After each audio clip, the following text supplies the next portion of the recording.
SNK.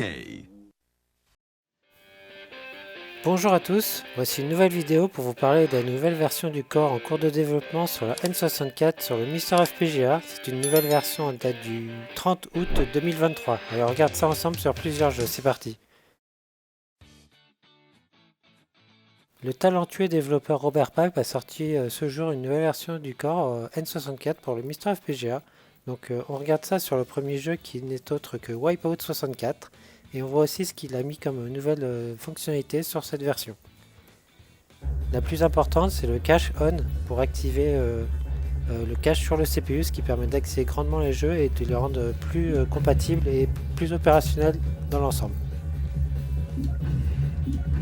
Le jeu Wipeout 64 est vraiment un bon exemple car c'est un jeu qui est vraiment assez rapide et qui demande, je pense, quand même un peu de ressources à la machine. Donc là on voit que le rendu 3D est vraiment très propre et de bonne qualité. Et vous allez voir, même je pense surpris de la vitesse de défilement à l'écran.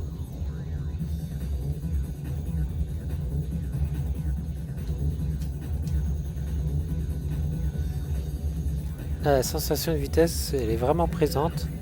La maniabilité aussi est très bonne avec le stick N64 en USB. Il n'y a pas de latence ou quoi que ce soit. On reteste le jeu Mario Kart 64 avec cette nouvelle version. Et là vous allez voir encore de belles améliorations et surtout aussi une vitesse de jeu accrue et qui rend le jeu vraiment très agréable à jouer déjà dans cette version.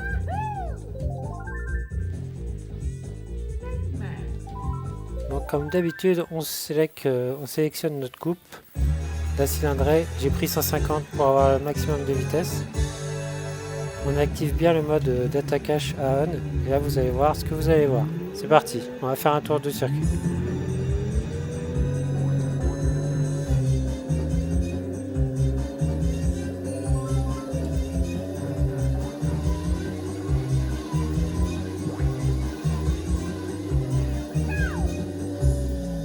C'était une belle amélioration, hein, vous ne trouvez pas?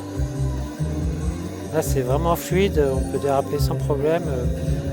Le rendu visuel est vraiment de plus en plus propre, même si c'est sur un CRT, là c'est vraiment sympa. Enfin moi je me régale. Allez, on passe au jeu d'après, donc Super Mario 64 de nouveau.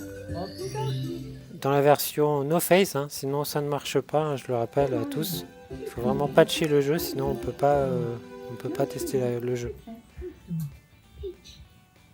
Donc là pareil, j'ai activé le data cache à on et on va voir comment se déroule l'affichage du début du jeu quand Mario va arriver.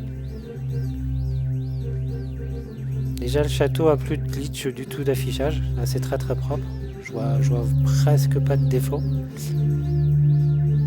Et quand on passe sous le pont, etc., là c'est vraiment, je pense aussi à la bonne vitesse, contrairement à ce qu'il y avait il y a une ou deux versions précédentes, il y avait encore des soucis. Est-ce que Mario aura des yeux et une moustache? Eh bien non, toujours pas, mais bon, on désespère pas. Voilà, on fait un petit tour du propriétaire et c'est parfaitement fluide. Ça, c'est vraiment une bonne chose.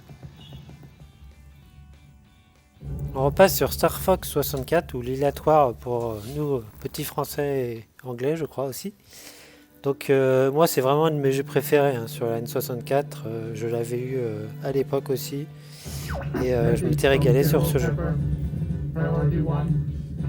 Donc là encore on voit des belles améliorations, c'est de mieux en mieux, l'écran de présentation, enfin l'écran titre s'affiche quasiment parfaitement, encore des défauts mais c'est déjà pas mal.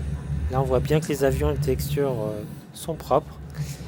Pareil, le décor, là, avant on ne voyait quasiment rien, on ne voyait pas l'eau, les montagnes, etc. Là, vous allez bien voir que tout est bien présent, en tout cas en grande partie, et que le jeu est parfaitement jouable, sans souci. Je vous laisse admirer les choses.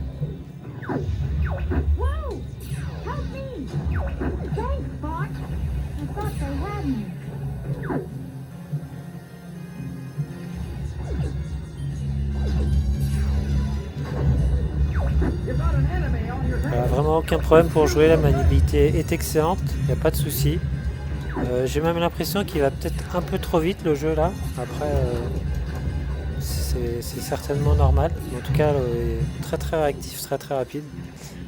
On va même arriver jusqu'au boss du premier niveau et l'éliminer.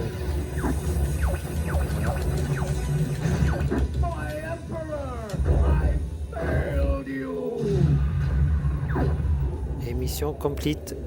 C'est dans la poche.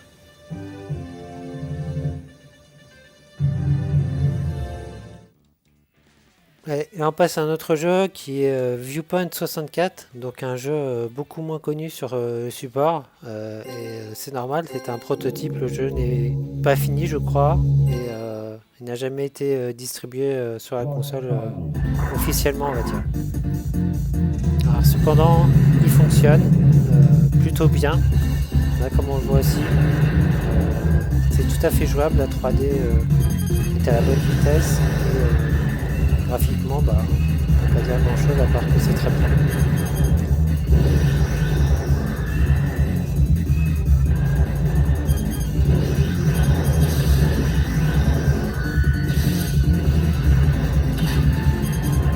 Donc, vraiment très très sympa d'avoir même les versions prototypes des jeux sur le corps.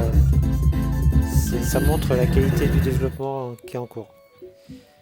On teste maintenant Dr Mario 64, donc un jeu de casse-briques, enfin de réflexion plutôt à la Tetris, que je n'ai toujours pas compris. Donc on va faire une petite démonstration, mais désolé pour ma piètre performance à l'écran.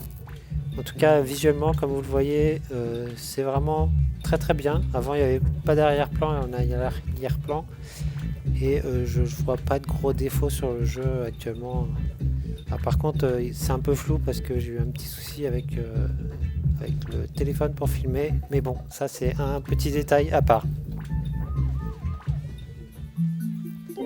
Et on termine avec Yoshi Story.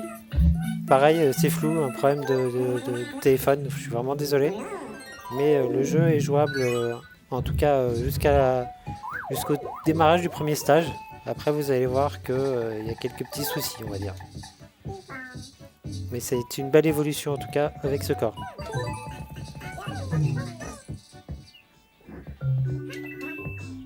Donc là, comme vous le voyez, sur le stage, ça s'affiche mal. Il y a des glitches un petit peu partout. Encore pas mal de travail. Mais déjà, c'est super de pouvoir lancer le jeu et d'être dans le jeu aussi. Par contre, ça ressemble vraiment plus à rien. Il y en a partout. Voilà, cette vidéo est terminée. J'espère que ça vous aura plu. Donc, on se retrouve très vite sur la chaîne avec de nouvelles vidéos. Et vous allez être peut-être surpris sur certaines. Allez, à bientôt. Ciao.